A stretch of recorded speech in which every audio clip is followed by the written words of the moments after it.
Om Shanti. Good morning. आज मीठे बाबा की 6 जुलाई 2020 के महावाक्य हैं। मीठे बाबा ने कहा, मीठे बच्चे सदैव खुशी में रहो कि हमें कौन पढ़ाता है, तो यह भी मनमना भव है। तुम्हें खुशी है कि कल हम पत्थर बुद्धि थे और आज पारस बुद्धि बने हैं। प्रश्न है, तकदीर खुलने का आधार क्या है? उत्तर है निश्चय। ना, मुख्य बात है निश्चय। किसी पर भी हम विश्वास अगर रखते हैं तो वो भी हमारा मददगार रहता है। तो बाबा पे हमें संपूर्ण निश्चय, अपने ऊपर निश्चय, बाप पे निश्चय, इस पढ़ाई पे निश्चय। ना, बाबा कहते अगर तकदीर खुलने में देरी होगी तो लंगड़ाते रहेंगे। निश्चय बुद्धि अच्छी रीति पढ़कर गैलप करते रहेंगे। जिसको बाबा पे निश्चय है, इस पढ़ाई पे निश्चय है, तो जल्दी जल्दी पढ़ के अपना पुरुषार्थ करेगा। कोई भी बात में संशय है तो पीछे रह जाएंगे। जो निश्चय बुद्धि बन अपनी बुद्धि को बाप तक दौड़ाते रहते, वह सतो प्रधान बन जाते हैं। बाबा ने कहा, जो निश्चय बुद्धि बनकर अपनी बुद्धि को बाप तक दौड़ाते रहते हैं, वह सतो प्रधान बन जाते हैं। तो मुख्य है बाबा पर निश्चय, स्वयं पर निश्चय, अपने इस ईश्वरीय पढ़ाई पर निश्चय। ओम शांति। स्टूडेंट सब स्कूल में पढ़ते हैं तो उनको ये मालूम रहता है कि हमको पढ़कर क्या बनने का है। मीठे मीठे रूहानी बच्चों की बुद्धि में आना चाहिए कि हम सतयुग पारसपुरी के मालिक बनते हैं। इस देह के संबंध आदि सब छोड़ने हैं। अब हमको पारसपुरी का मालिक पारसनाथ बनना है। सारा दिन ये खुशी रहनी चाहिए। समझते हो पारसपुरी किसको कहा जाता है? वहाँ मकान आदि सब सोने चांदी के होते हैं और यहाँ तो पत्थरों ईंटों के मकान हैं। अब फिर तुम पत्थर बुद्धि से पारस बुद्धि बनते हो। पत्थर बुद्धि को पारस बुद्धि जब पारसनाथ बनाने वाला बाप आए तब बनाए ना। तुम यहाँ बैठे हो, जानते हो हमारा स्कूल ऊंचते ऊंच है। इससे बड़ा स्कूल कोई होता नहीं है। इस स्कूल से तुम करोड़ पदम भाग्यशाली विश्व के मालिक बनते हो। तो तुम बच्चों को कितनी खुशी रहनी चाहिए। इस पत्थरपुरी से पारसपुरी में जाने का यह पुरुषोत्तम संगम युग है। कल पत्थर बुद्धि थे, आज पारस बुद्धि बन रहे हैं। यह बात सदैव बुद्धि में रहे तो भी मन मना भव ही है ना। बाबा ने कहा, स्कूल में टीचर आते हैं पढ़ाने के लिए। स्टूडेंट को दिल में रहता है कि अभी टीचर आया कि आया। तुम बच्चे भी समझते हो हमारा टीचर तो स्वयं भगवान है। वह हमको स्वर्ग का मालिक बनाते हैं, तो जरूर संगम पर आएंगे। अभी तुम जानते हो मनुष्य पुकारते रहते हैं और वह यहाँ आ गए हैं। कल पहले भी ऐसे हुआ था, तब तो लिखा हुआ है विनाश काले विपरीत बुद्धि, क्योंकि वो है पत्थर बुद्धि। तुम्हारी है विनाश काले प्रीत बुद्धि। तुम पारस बुद्धि बन रहे हो तो ऐसी कोई युक्ति निकालनी चाहिए जो मनुष्य जल्दी समझे। यहाँ भी बहुतों को ले आते हैं तो भी कहते शिव बाबा ब्रह्मा तन में कैसे पढ़ाते होंगे, कैसे आते होंगे, कुछ भी समझते नहीं हैं। इतने सब सेंटर्स पर आते हैं, निश्चय बुद्धि है ना। सब कहते हैं शिव भगवान वाच, शिव ही सभी का बाप है। कृष्ण को थोड़े ही सबका बाप कहेंगे। इसमें मूंझने की तो बात ही नहीं है, परंतु तकदीर देरी से खुलने की है तो फिर लंगड़ाते रहते हैं। कम पढ़ने वाले को कहा जाता है ये लंगड़ाते हैं। संशय बुद्धि पीछे रह जाएंगे। निश्चय बुद्धि अच्छी रीति पढ़ने वाले आगे गैलप करते रहेंगे। कितना सिंपल देखो समझाया जाता है। जैसे बच्चे दौड़ी लगाकर निशान तक जाकर फिर लौट आते हैं, तो बाबा भी कहते हैं बुद्धि को जल्दी शिव बाबा पास दौड़ाएंगे तो सतो प्रधान बन जाएंगे। यहाँ समझते भी अच्छा है ना, तीर लगता है फिर भी बाहर जाने से खलास हो जाते हैं। बाबा ज्ञान इंजेक्शन लगाते हैं तो उसका नशा चढ़ना चाहिए ना, लेकिन चढ़ता ही नहीं है।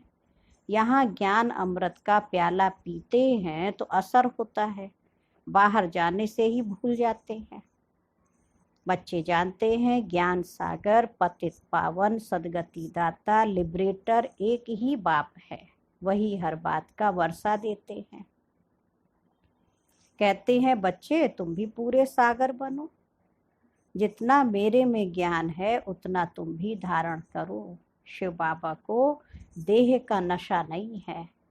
बाप कहते बच्चे हम तो सदैव शांत रहते हैं, तुमको भी जब देह नहीं थी तो नशा नहीं था, है ना। जब शरीर मिला तो वो अलग नशा आता है। शिव बाबा थोड़ी कहते ये हमारी चीज है, ये तन तो लोन लिया हुआ है, लोन ली हुई चीज अपनी थोड़ी हुई, हमने इनमें प्रवेश किया है थोड़े टाइम के लिए सर्विस करने अर्थ। अभी तुम बच्चों को वापस घर चलना है, दौड़ी लगानी है भगवान से मिलने के लिए। इतने यज्ञ तप आदि करते रहते हैं, समझते थोड़ी है वो मिलेगा कैसे। समझते हैं कोई ना कोई रूप में भगवान आ जाएगा। तो बाप समझाते तो बहुत सहज है, प्रदर्शनी में भी तुम समझाओ। सतयुग त्रेता की आयु भी लिखी हुई है, उसमें 2500 वर्ष तक बिल्कुल एक्यूरेट है, 2500 साल तक बिल्कुल एक्यूरेट सूर्यवंशी घराना चलता है। सूर्यवंशी के बाद फिर चंद्रवंशी। बाबा कह रहे हैं रावण का राज्य देखो हुआ और भारत पतित होने लगा। द्वापर कलयुग में रावण राज्य हुआ, तिथि तारीख लगी हुई है, बीच में रखो संगम युग, है ना। तो सतयुग त्रेता 2 युग तक तो बिल्कुल एक्यूरेट सुख शांति आनंद खुशी बहुत थी, सब कुछ था, एक धर्म एक राज्य एक मत सब कुछ था, एक कुल एक भाषा। लेकिन द्वापर युग से फिर रावण राज्य शुरू हो गया, भारत पतित हो गया। तो द्वापर कलयुग में रावण राज्य तिथि तारीख बाबा करे लिखो और फिर बीच में रखो संगम युग। एक तरफ सतयुग त्रेता, फिर द्वापर कलयुग, बीच में संगम युग, फिर आगे सतयुग में। तो रथी भी जरूर चाहिए ना, इस रथ में प्रवेश हो बाप राजयोग सिखलाते हैं, जिससे यह लक्ष्मी नारायण बनते हैं। किसको भी समझाना तो बहुत सहज है। लक्ष्मी नारायण की डिनाइस्टी कितना समय चलती है और सब घराने हैं हद के, ये है बेहद का। इस बेहद की हिस्ट्री ज्योग्राफी को जानना चाहिए ना। अभी है संगम युग, फिर दैवी राज्य स्थापन हो रहा है। इस पत्थरपुरी पुरानी दुनिया का विनाश होना है, विनाश ना हो तो नई दुनिया कैसे बनेगी। अब कहते न्यू दिल्ली, अभी तुम बच्चे जानते हो न्यू दिल्ली कब होगी। नई दुनिया में नई दिल्ली होती है। गाते भी हैं जमुना के कंठे पर महल होते हैं। जब इन लक्ष्मी नारायण का राज्य है तब कहेंगे न्यू दिल्ली पारसपुरी। नया राज्य तो सतयुग में लक्ष्मी नारायण का ही होता है। मनुष्य तो ये भी भूल गए हैं कि ड्रामा कैसे शुरू होता है, कौन कौन मुख्य एक्टर्स हैं, वह जानना चाहिए ना। एक्टर्स तो बहुत हैं, इसलिए मुख्य एक्टर्स को तुम बच्चे जानते हो। बाबा कह रहे तुम भी मुख्य एक्टर्स बन रहे हो, सबसे मुख्य पार्ट तुम बजा रहे हो। तुम रूहानी सोशल वर्कर्स हो, बाकी सब सोशल वर्कर्स हैं जिस्मानी। तुम रूहों को समझाते हो, पढ़ती तो रूह है, मनुष्य समझते हैं जिस्म पढ़ता है। पढ़ाई ये किसकी है, ये आत्मनिर्वाह अर्थ, और दुनिया में जो पढ़ते वो शरीर निर्वाह अर्थ। अब ये भी किसको पता नहीं कि आत्मा इन ऑर्गन्स द्वारा पढ़ती है। हम आत्मा बैरिस्टर आदि बनते हैं, बाबा हमको पढ़ाते हैं। संस्कार भी आत्मा में रहते हैं, संस्कार ले जाएंगे, फिर आकर नई दुनिया में राज्य करेंगे। जैसे सतयुग में राजधानी चली थी वैसे शुरू हो जाएगी, इसमें कुछ पूछने की दरकार नहीं रहती है। मुख्य बात है देह अभिमान में कभी नहीं आओ। बाबा कह रहे अपने को आत्मा समझो, कोई भी विकर्म नहीं करो, याद में रहो, नहीं तो एक विकर्म का बोझ 100 गुना हो जाएगा। हड्ड-गुड एकदम टूट जाते हैं, उसमें भी मुख्य विकार है काम। कई कहते बच्चे तंग करते हैं बाबा, फिर मारना पड़ता है। तो अब ये कोई पूछने का है क्या? हाँ, ये तो छोटा पाई पैसे का पाप कहेंगे। तुम्हारे सिर पर तो जन्म जन्मांतर के पाप है, पहले उनको तो भस्म करो। हाँ, अब छोटी छोटी बातें पूछते, अब उसको तो प्यार से डील करना है, बाकी मारना नहीं। बाबा साकार में थे, बता समझाते थे बाबा बच्चों को। हाँ, बाबा कहते बच्चे, बच्चा और महात्मा एक समान है, तो उसको मारना नहीं। हाँ, उसकी कोई प्रिय चीज है उसको बंद कर दो। हाँ, देखो श्री कृष्ण को भी दिखाते, मारा नहीं, उखल से बांध दिया। तो क्योंकि क्रोध किया, उसको मारा, तो फिर हमारे संस्कार बन जाएंगे। उसके लिए तो बाबा मना करते हैं कि ऐसे क्रोध में आके बच्चों को पिटाई नहीं करना है। लेकिन बाबा देखो कह रहे सबसे बड़ा पाप तो कितना जन्म जन्मांतर का चढ़ा हुआ, उसको भस्म करना। तो बाप पावन होने का बहुत सहज उपाय बताते हैं। तुम एक बाप की याद से पावन बन जाएंगे। भगवान वाच, बच्चों प्रति तुम आत्माओं से बात करता हूँ, और कोई मनुष्य ऐसे समझ ना सके, वह तो अपने को शरीर ही समझते हैं। बाप कहते मैं आत्माओं को समझाता हूँ। गाया भी जाता है, आत्मा और परमात्मा का मेला लगता है। इसमें कोई आवाज आदि नहीं करनी है, ये तो पढ़ाई है। दूर दूर से आते बाबा के पास निश्चय बुद्धि जो होंगे, उनको जोर से कशिश होगी आगे चलकर। अभी इतनी कोशिश, बाबा कह रहे अभी इतनी कशिश कोई को होती नहीं है, क्योंकि याद नहीं करते हैं। मुसाफरी से जब लौटते हैं, घर के नजदीक आते हैं, तो मकान याद आएगा, बच्चे याद आएंगे। घर पहुंचते खुशी में आकर मिलेंगे, खुशी बढ़ती जाएगी, है ना। पहले पहले स्त्री याद आएगी, फिर बाल बच्चे आदि याद आएंगे। अब बाबा उदाहरण देखो वहाँ का दे रहे हैं।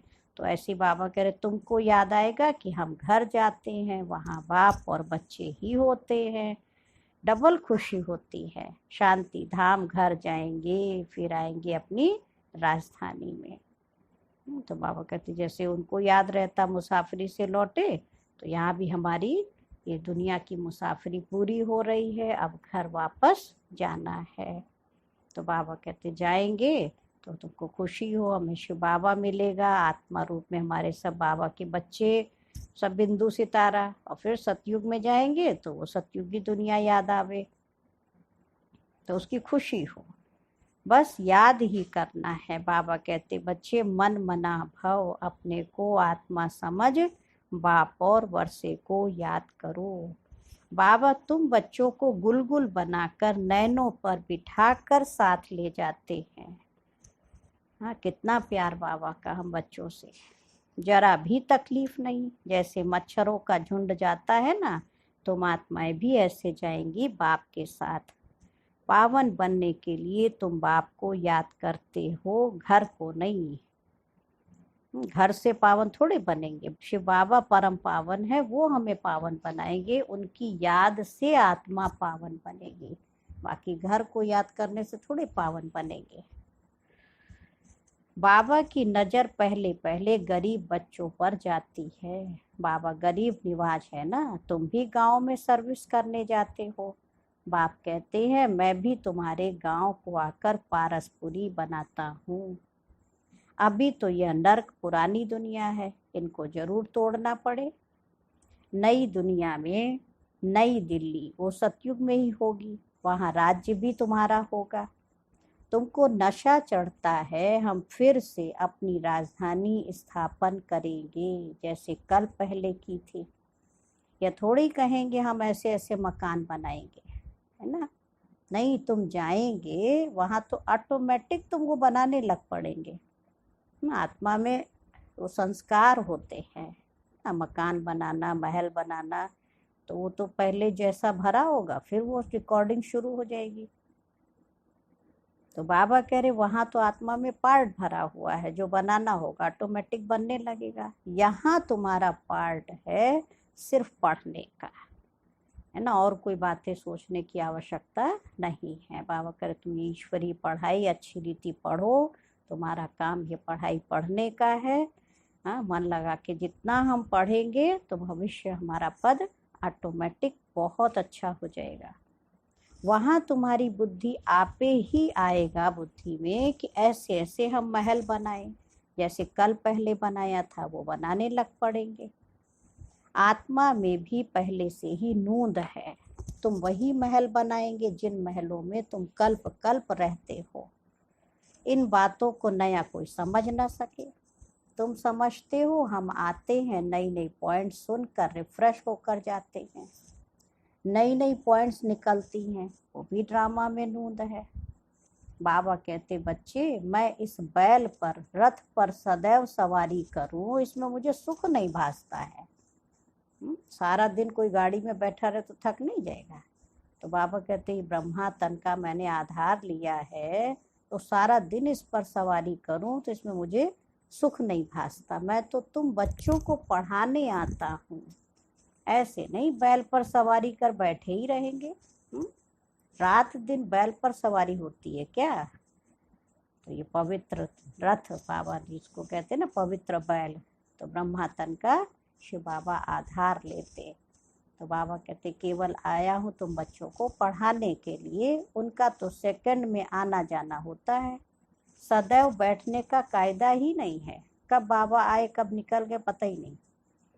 लेकिन जब साकार में बाबा थे तो यही होता था कि परमानेंट शिव बाबा है, और उसी रीति से हम पढ़ते थे और बाबा की आज्ञा को फॉलो करते थे।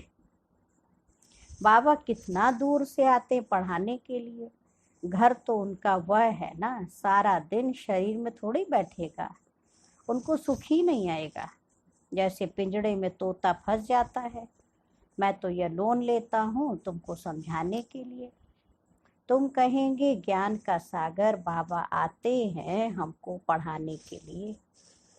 खुशी में रोमांच खड़े हो जाने चाहिए, वह खुशी फिर कम थोड़ी होनी चाहिए।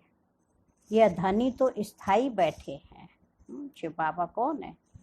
सबसे बड़ा धनी थोड़ी है ना। एक बैल पर दो की सवारी सदैव होगी क्या?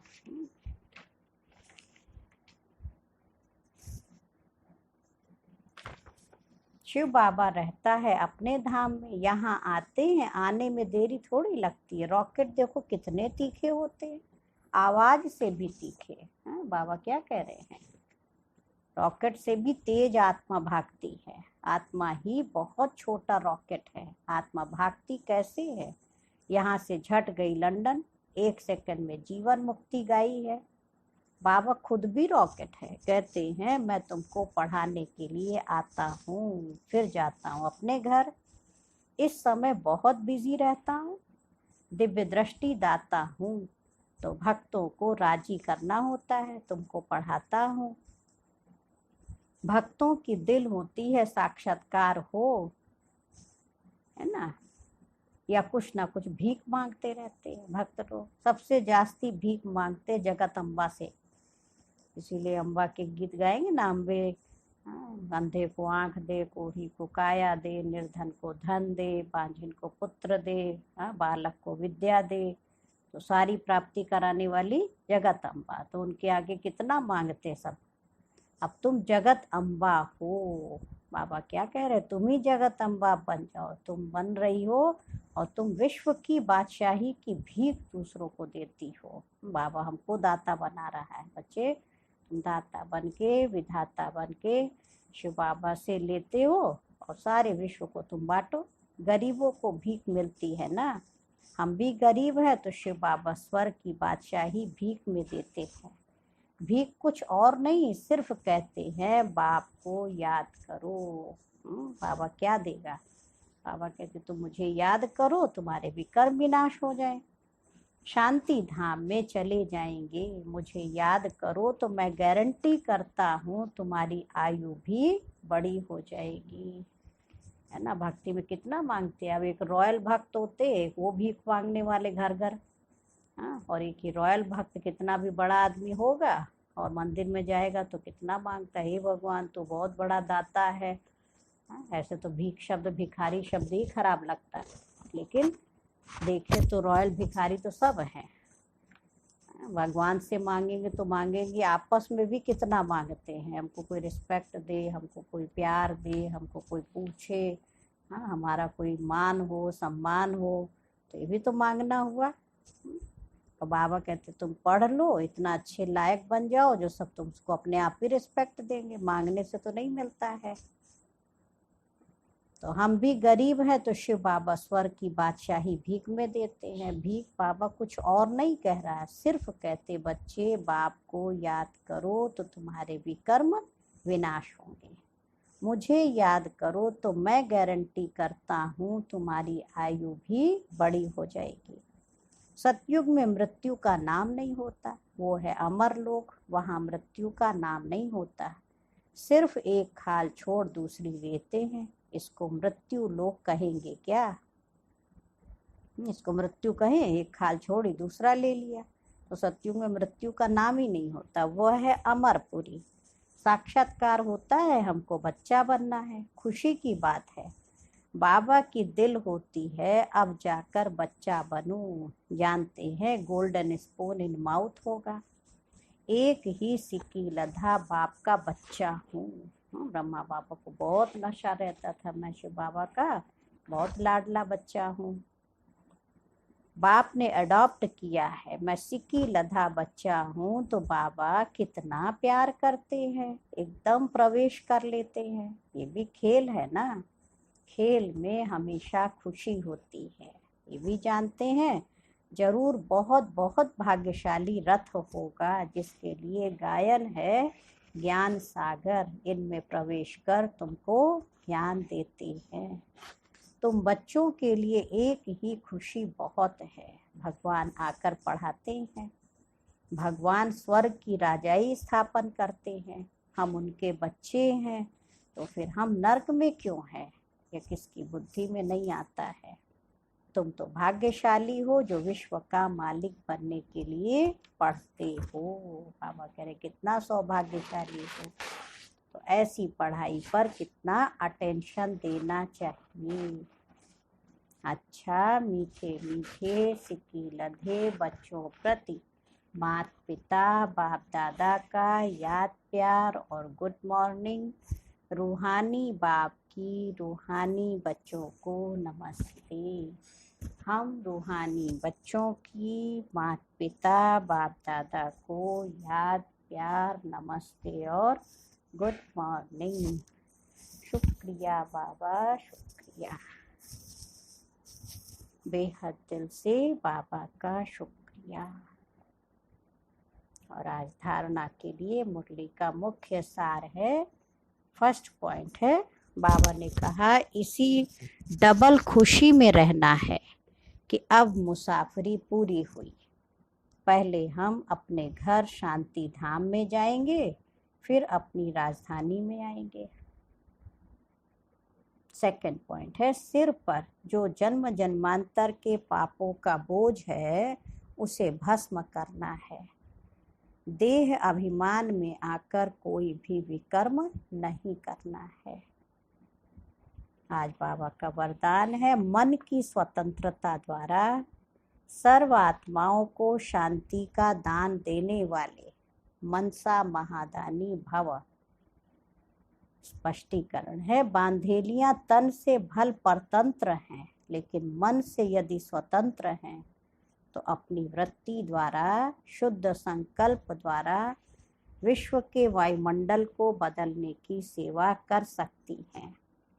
आजकल विश्व को आवश्यकता है मन के शांति की, तो मन से स्वतंत्र आत्मा मनसा द्वारा शांति के वाइब्रेशन फैला सकती है। शांति के सागर बाप की याद में रहने से बाबा कह रहे ऑटोमेटिक शांति की किरणें फैलती हैं।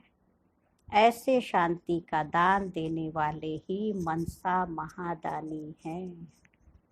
और आज का स्लोगन है, स्नेह रूप का अनुभव तो सुनाते हो, अब शक्ति रूप का अनुभव सुनाओ, कि बाबा से कैसे शक्तियाँ हम बच्चों को मिलती हैं, कैसे हम शक्तिशाली बने तो माया पर विजयी बने।